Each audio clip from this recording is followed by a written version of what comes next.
Let's start IWT, and I hope all of you are present.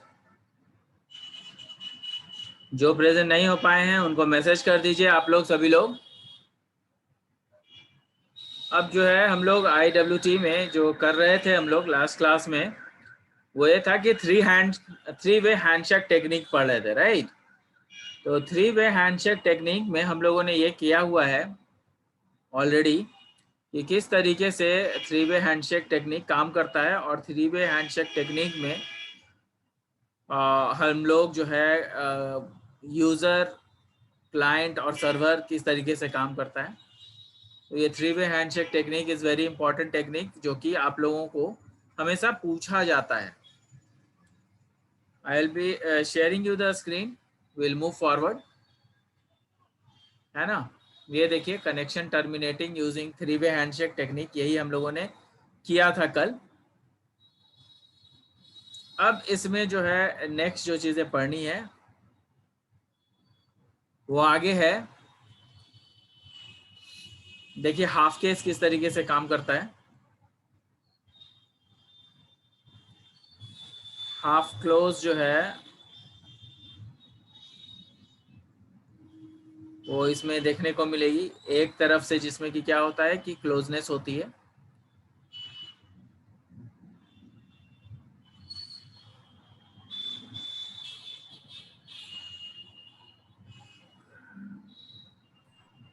ये देखिएगा, client है, client का process है, यहाँ पर सर्वर है, और क्लाइंट और सर्वर के बीच में हाफ क्लोज किसको कहते हैं, जो थ्री वे हैंडशेक में होता है।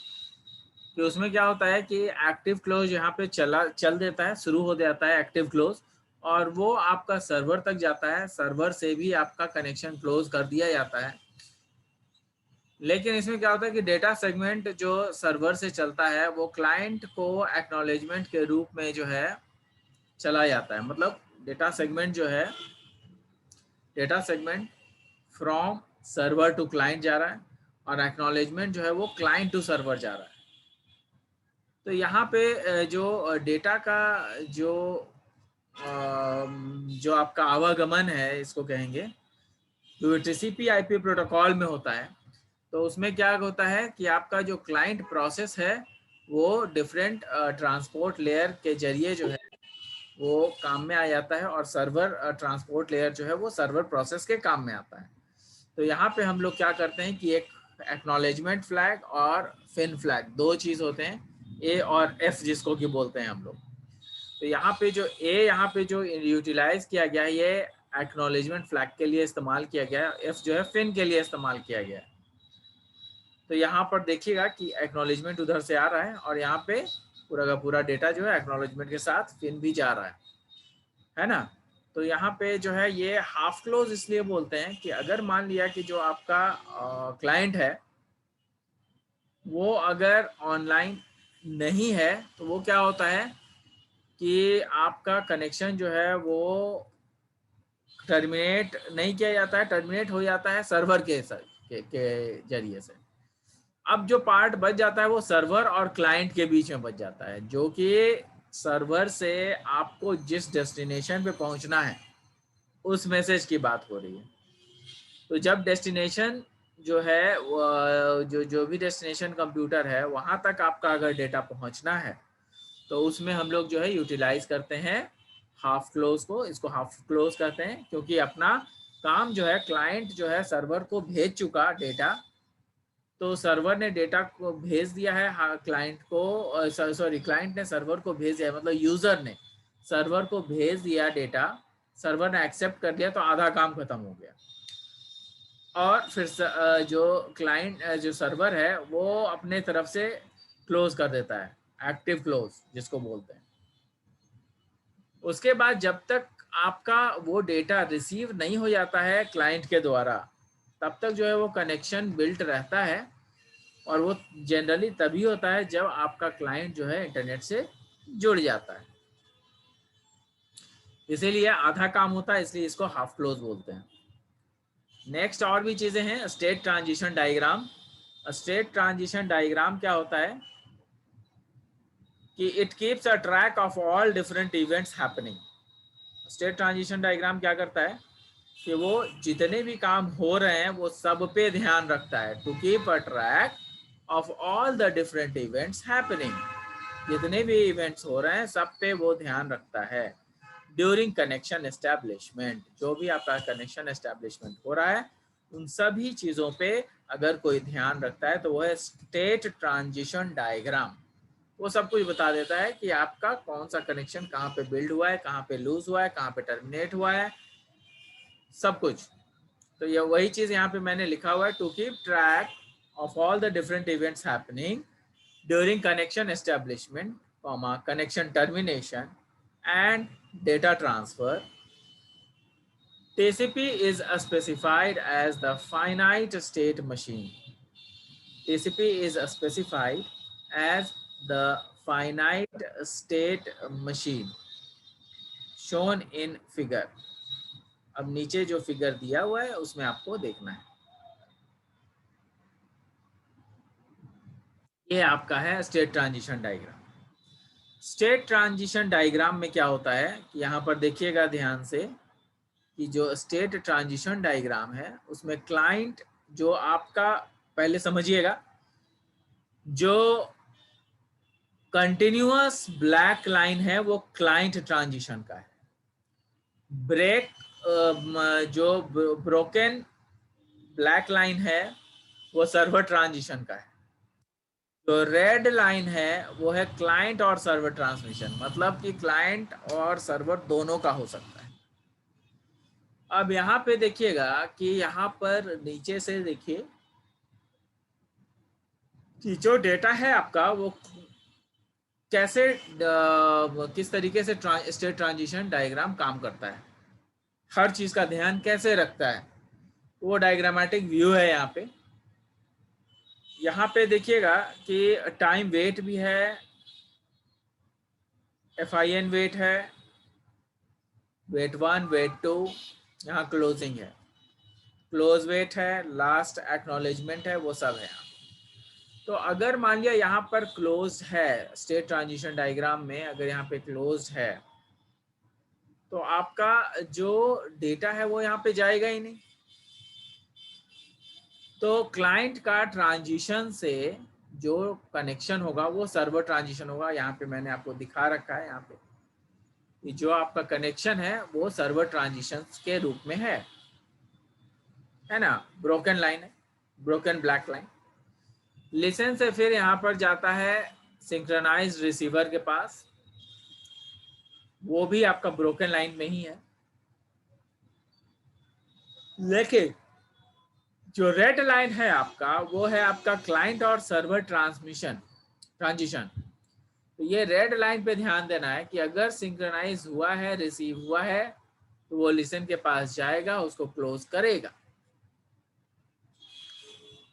नहीं हुआ है तो यहाँ पे आपका सिंक्रोनाइजेशन जो है वो सेंड किया जाता है सीधा क्लोज के पास, तो वो डायरेक्टली यहाँ से क्लोज हो रहा है।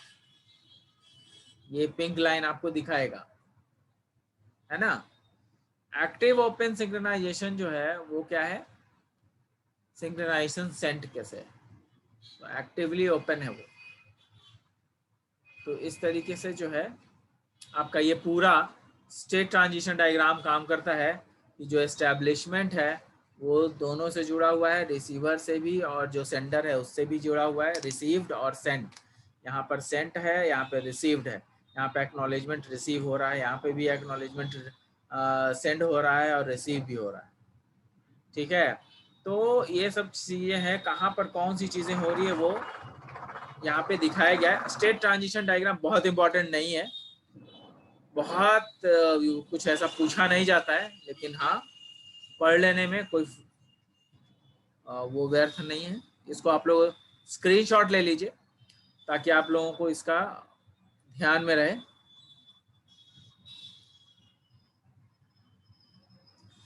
द स्टेट मार्क्ड एस्टैब्लिश्ड, यहाँ पे लिखा हुआ है जो एस्टैब्लिश्ड जो मार्क्ड था in the FSM is in fact 2 different sets, वो 2 अलग अलग डिफरेंट सेट्स पे है। और दो अलग अलग डिफरेंट सेट्स पर है of states that the client and server undergo to transfer data. कहने का मतलब जो स्टेट मार्क्ड है एस्टैब्लिश्ड, उसमें क्या हो रहा है कि in the FSM is in fact two different sets, दो अलग अलग सेट्स है that the client and server undergo to transfer data. Client और सर्वर जो है वो ट्रांसफर कर सकते हैं डेटा को, वो एस्टैब्लिश्ड मार्क्ड है। नेक्स्ट है जो आपको दिया गया है कि जो टीसीपी में जो डिफरेंट स्टेट्स होते हैं वो क्या क्या होते हैं, तो सबका मीनिंग दिया हुआ स्टेट क्लोज्ड, तो जहाँ पे नो कनेक्शन एग्जिस्ट। लिसन मतलब passive open received, waiting for synchronization. Synchronization sent मतलब सिंक्रोनाइजेशन सेट मतलब वेटिंग फॉर एक्नॉलेजमेंट। सेंट हो गया है तो एक्नॉलेजमेंट के लिए वेट करेगा। सिंक्रोनाइजेशन रिसीव्ड का मतलब सिंक्रोनाइजेशन और एसीके सेंट हो चुका है और तब उसके बाद एक्नॉलेजमेंट के लिए वेट कर रहा है। एस्टैब्लिश का मतलब कनेक्शन एस्टैब्लिश होना, और जितना देर तक डेटा ट्रांसफर हो रहा है वो कनेक्शन को एस्टैब्लिश रखना। फिन वेट जो होता है फर्स्ट फिन सेंट, मतलब फर्स्ट फिन जो है वो सेंड कर दिया जाता है और एक्नॉलेजमेंट के लिए वेट करता है।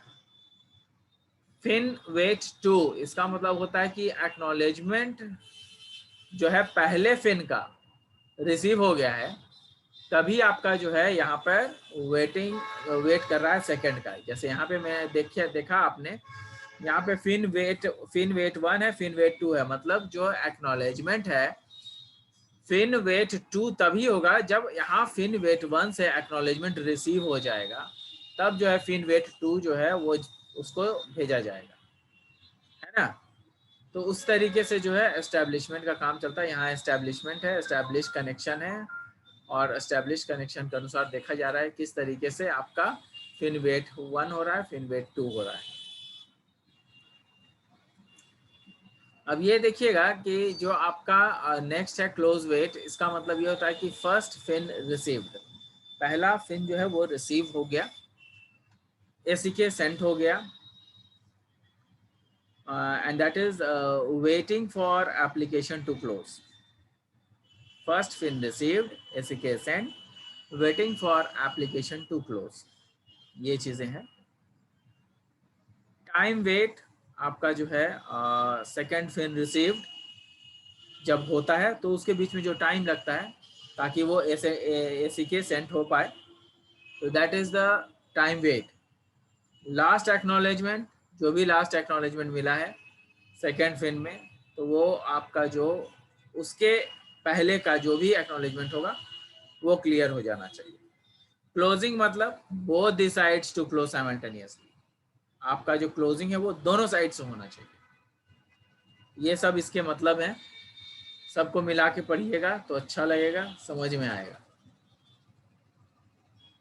तो ये आपके ट्रांजिशन डायग्राम है, एस्टैब्लिश किया जा रहा है, इधर क्लोज है, टाइम वेट हो रहा है, टाइम वेट फिन 1 वेट हुआ, उसका एक्नॉलेजमेंट गया, तब फिन 2 को भेजा गया, फिर उसके बाद उसको वेट किया गया, तब डिफरेंट टाइम वेट आया, फिर उसके बाद उसको क्लोज के पास भेजा गया। तो यहाँ पे टाइम आउट वाली चीजें हो सकती है क्योंकि डिफरेंट कनेक्शंस बनाए जा रहे हैं और उसको डेटा को भेजे जा रहे हैं, ठीक है। दूसरा है टाइमलाइन डायग्राम। एक था transition diagram, state transition diagram, अब है टाइमलाइन डायग्राम। अब ये टाइमलाइन डायग्राम क्यों होता है? टाइमलाइन डायग्राम बेसिकली हम लोग इसलिए पढ़ते हैं ताकि जो डेटा सेंड किया जा रहा है वो सही समय पे सब कुछ उसका सेंड हो रहा है कि नहीं हो रहा है। Enough time for acknowledgement to be lost, बहुत सारा ऐसा समय भी होता है जिसमें कि एक्नॉलेजमेंट लॉस होने के कई सारे चांसेस होते हैं, और enough time for an acknowledgement to be lost and few, इसमें और क्या है कि if during the time wait state a new FIN arrives the client sends a new acknowledgement and restarts to MSL timer. जैसे ही नया जो आपका डेटा है वो सेंड होता है, टाइमर स्टार्ट हो जाता है कि भाई ये कितने देर में पहुंचने वाला है, और जैसे ही टाइम वो पहुंचता है टाइमर बंद हो जाता है। फिर जब नया मैसेज जाता है, मतलब नया जो आपका पैकेट सेंड किया जाता है या फ्रेम सेंड किया जाता है, तो फिर से टाइमर शुरू हो जाता है तब तक के लिए जब तक वो डेटा रिसीव ना हो जाए, है ना। तो आपका जो डेटा है वो प्रिवेंट डुप्लीकेट होने के चांसेस कम होते हैं, या फिर डुप्लीकेसी हो भी सकते हैं, कई बार होता भी है कि डेटा वहाँ पहुँच जाता है और हमारे पास एक्नॉलेजमेंट रिसीव नहीं होता है, तो यहाँ पर से दोबारा डेटा भेज दिया जाता है, तो वहाँ पे डुप्लीकेसी के चांसेस बढ़ जाते हैं। लेकिन जब डेटा रिसीव नहीं होता है तो ये मान लिया जाता है कि आपका डेटा जो है वो डिस्कार्ड कर दिया गया है। To prevent a duplicate segment from one connection appearing in the next one, TCP requires that incarnation cannot take place unless 2 MSL amount of time has elapsed. कहता है कि जो TCP का जो रिक्वायरमेंट है उसका रिक्वायरमेंट जो है थोड़ा सा बदला जा सकता है, जैसे कि TCP requires that incarnation cannot take place unless 2 MSL amount of time has elapsed. मतलब कि जितना टाइम गया है, जितना टाइम जाने में, डेटा को जाने में लगा है, उतना ही टाइम एक्नॉलेजमेंट को भी आने में लगेगा। तो अगर MSL टाइम लगा है 1 MSL, तो ऑब्वियसली हम लोग 2 MSL टाइम तक वेट करेंगे ताकि जो एक्नॉलेजमेंट है वो रिसीव हो जाए, और एक्नॉलेजमेंट जनरली आ ही जाता है, कभी देर नहीं होती। अनदर सॉल्यूशन, इसमें कुछ और भी सॉल्यूशंस है। The ISN of the incarnation is greater than the last sequence health. कई बार ऐसा भी होता है कि जब जो डेटा भेजा जाता है उस डेटा को भेजने में जितना समय लगा है उससे ज्यादा रिसीविंग में लग गया, मतलब रिसीविंग ऑफ द एक्नॉलेजमेंट में लग गया। जब देखिए यहाँ पे डेटा सेंड हो रहा है तो वहां पर से एक्नॉलेजमेंट भी आ रहा है। कई बार क्या होता है कि एक्नॉलेजमेंट को आने में ही टाइम लग जाता है, तो जब एक्नॉलेजमेंट को आने में टाइम लग जाता है तो वहां पे डेटा डिस्कार्ड हो जाता है और फिर से वो डेटा रिट्रांसमिट होने की संभावनाएं बढ़ जाती हैं, है ना। तो ये सब चीजें हैं। यहाँ पे देखिएगा कि जो यहाँ पे डेटा सेंड किया गया है, सेंड आपको किया गया है सिंक्रोनाइजेशन को, वहां पर से फिर डेटा गया, फिर एक्नॉलेजमेंट के साथ लेकर के आपको आया, फिर उसके बाद एक्नॉलेजमेंट फिर भेजा गया, फिर वो डेटा जो है डेटा को पूरा का पूरा डेटा को ट्रांसफर कर रहा है, फिर वहाँ पे क्या कनेक्शन एस्टेब्लिश्ड है किसके साथ, रिसीवर के साथ, तो फिर आपका जो है डेटा FIN, मतलब जो भी आपका डेटा है वो यहाँ पे इंफॉर्मेशन जो है वो जा रहा है, फिर एक्नॉलेजमेंट उधर से आ रहा है। नेक्स्ट डेटा ट्रांसफर होने के लिए आपका एक्नॉलेजमेंट आना जरूरी है, इसलिए एक्नॉलेजमेंट का वेट कर रहा है। तो this is the whole thing, और यहाँ पे जितना टाइम लगना चाहिए वो है 2 MSL, है ना। तो इसको जो है हम लोग कई बार जो है ये देखते हैं इसको ध्यान से कि किस तरीके से डेटा जाता है और सर्वर और क्लाइंट के बीच में किस तरह का रिश्ता होता है। यहाँ पे देखिएगा कि जो हम लोगों ने किया था, यहाँ पे टाइम आउट, जो जब भी होगा टाइम आउट होगा तो क्या होगा, आपका डेटा डिस्कार्ड कर दिया जाएगा, वो क्लोज हो जाएगा। अब यहाँ पे एस्टैब्लिशमेंट है, देखिए एस्टैब्लिश जो है timeline for a common scenario. कुछ ऐसे टाइमलाइन होते हैं जो कुछ कॉमन सिनेरियो के लिए नहीं बने होते हैं, जैसे कि टाइमलाइन जो है वो timeline for a common scenario जो कि यहाँ पे एस्टैब्लिश्ड है, और उसके बाद फिर डेटा का ट्रांसफरेंस यहाँ पे हो रहा है, FIN का यूज़ हो रहा है, और फिर वही सेम चीज़ें हैं यहाँ पर भी। थोड़ा सा टाइमलाइन को दर्शाया गया कि किस तरीके से टाइमलाइन का यूज़ होता है। यहाँ पे देखिएगा कई बार क्या होता है कि जो एक्नॉलेजमेंट भेजा गया है वो टाइम यहाँ पे ले लेता है, उसको तुरंत उसको डिलीवर कर दिया जाता है, एक्नॉलेजमेंट को भेज दिया जाता है। क्यों एक्नॉलेजमेंट को भेज दिया जाता है? डिले होने से आपका डेटा और डिले हो सकता है, कहीं टाइम आउट ना हो जाए, इसलिए एक्नॉलेजमेंट को भेज दिया जाता है। कई बार TCP IP में हम लोग एक्नॉलेजमेंट को जब कनेक्शन लेस प्रोटोकॉल में यूज करते हैं तो हम लोग मंगवाते भी नहीं हैं। क्यों? क्योंकि उसमें डिले होता है, डिले के कारण जो है दिक्कतें आती है, तो ये भी प्रॉब्लम है।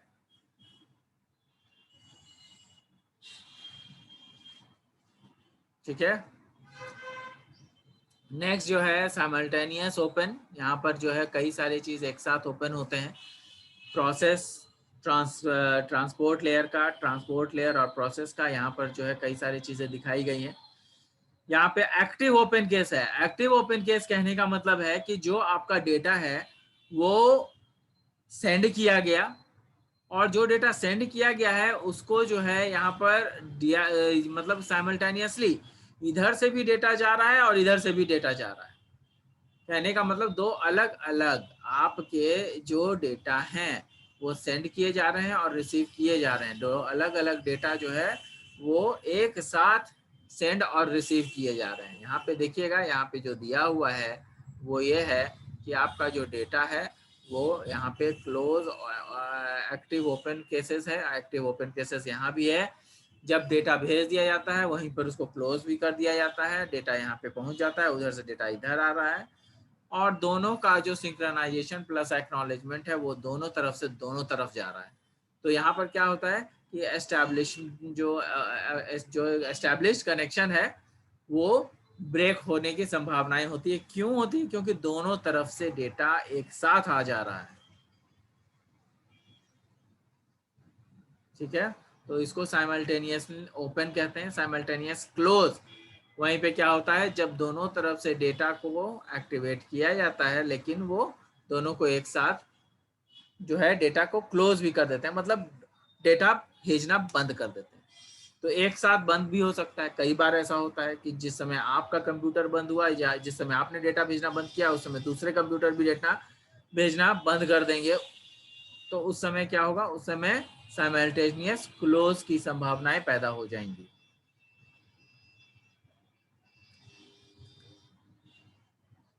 कई बार कनेक्शन को डिनाई भी कर दिया जाता है, जैसे कोई डेटा है और हमें नहीं चाहिए। तो कई बार डेटा हमें नहीं जब चाहिए तो वहां पर क्या होगा, वहां पे जो है कनेक्शन को क्लोज ही तो करना पड़ेगा। तो इसलिए जो है कई बार ऐसा भी होता है कि जो डेटा भेजा जाता है हमें उसको हम लोग रिसीव नहीं करते हैं। लेकिन ऐसे केसेस काफ़ी कम होते हैं और ये सर्वर के केसेस में होते हैं। जनरली सर्वर जो है आपका डेटा रिसीव ही नहीं करता है। कई बार ऐसा होता है, आप देखिएगा इंटरनेट बैंकिंग वगैरह आप लोग करते होंगे, तो कई बार आप डेटा भेज रहे होते हैं लेकिन रिसीव नहीं हो पाता है। तो उस समय क्या होता है कि कनेक्शन क्लोज रहता है और वो कनेक्शन शुरू ही नहीं होता है। हालांकि गलती किसी की नहीं होती है, it is all the network fault. वहीं पर कनेक्शन को अबॉर्ट करना है तो हम लोग कर सकते हैं। So there are different ways which has been shown about the making of connection, aborting of connection, किस तरीके से डेटा जो आपका कनेक्शन बिल्ड हो रहा है, कनेक्शन क्लोज हो रहा है, कनेक्शन डिसरप्ट हो रहा है, अबॉर्ट हो रहा है। ये सारी चीज़ें यहाँ पे शो की हुई हैं। बहुत ही आसान सी चीज़ें हैं। यहाँ पे क्लाइंट है, यहाँ पे सर्वर है, और सर्वर को जब डेटा भेजा जा रहा है तो वहाँ पर जब यहाँ पे कनेक्शन क्लोज है तो वो डेटा क्या होगा, वो अबॉर्ट हो जाएगा डेटा। तो lot of things has been seen. जो नेक्स्ट टॉपिक है हम लोग का विंडोज इन टीसीपी, वो हम लोग नेक्स्ट क्लास में करेंगे। Hopefully I am able to make you understand. काफ़ी सारी चीज़ें हम लोगों ने की है। Let's look back. अबॉर्टिंग का कनेक्शन हम लोगों ने किया, हम लोगों ने डिनाइंग का कनेक्शन किया। मतलब अबॉर्ट करना और डिनाई करना दोनों में अलग अलग चीज़ें हैं। डिनाई करना मतलब हम लोगों को वो कनेक्शन चाहिए ही नहीं, उसको डिनाई करना बोलते हैं। जबकि अबॉर्टिंग का कनेक्शन किसको बोलते हैं, जिस समय की डेटा को जो है वो बाय द नेटवर्क फॉल्ट वो बंद हो जाता है। साइमल्टेनियस क्लोज हम लोगों ने पढ़ा, दोनों तरफ से एक बार क्लोजिंग हो जाती है तब। साइमल्टेनियस ओपन जब दोनों तरफ से एक बार ओपन होता है, मतलब सेंडर और रिसीवर के बीच में।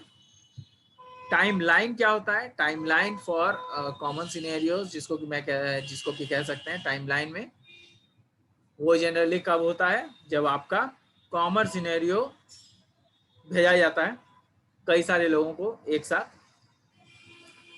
ट्रांजिशन डायग्राम हम लोगों ने पढ़ा जो कि यहाँ पर है, ट्रांजिशन टाइमलाइन डायग्राम और फिर ट्रांजिशन डायग्राम। तो ट्रांजिशन टाइमलाइन डायग्राम में ये देखा चेक किया जाता है कि कितने टाइम में कौन सा डेटा कहाँ पर है, क्या कहाँ पर भेजा जा रहा है, मिला या नहीं मिला, बहुत सारी चीज़ों को ध्यान में रखा जाता है। Next is transition diagram for connection and half close termination. Half close termination कहते हैं किसको, जिसमें कि हर दोनों तरफ से जो कनेक्शन है वो क्लोज नहीं होता है, किसी एक तरफ से ही कनेक्शन हो पाते हैं, that is called half close, है ना। तो ये सारी चीज़ें हम लोगों ने आज किया है। आप लोगों से एक रिक्वेस्ट है कि आप लोग बहुत कम लोग ज्वाइन कर रहे हैं, आप लोग क्लास जो है बहुत कम लोग ज्वाइन कर रहे हैं, only some of the peoples are joining, many of the peoples are not joining. It is a request from you that please join the classes, इसलिए क्योंकि अगर आप ज्वाइन नहीं करते हैं आप मार्क्स लूज कर जाइएगा, उस समय मैं कुछ नहीं कर पाऊंगा। I am telling you repeatedly. Thank you, thanks a lot. I will be please attend other classes also. Thank you, thanks a lot.